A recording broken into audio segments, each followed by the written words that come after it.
Lahat tayo may kanya-kanyang problema na dinadala. Halos hindi natin alam kung paano natin ito lulusutan. Minsan, naisip na din natin sumuko. Pero, pinapatatag tayo ng mga taong umaasa sa atin. Sa mga taong naniniwala sa kung ano man ang kaya natin gawin. Kasi, walang permanente sa mundo.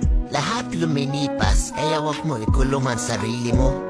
Bigyan mo din ng talayaan para makahinga ka na maayos at sumubok ng panibagong opportunity.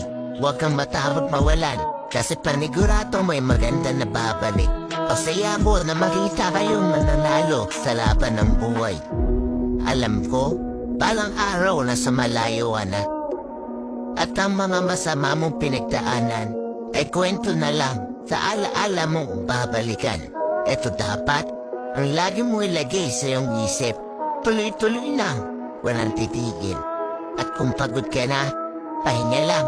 Tapos,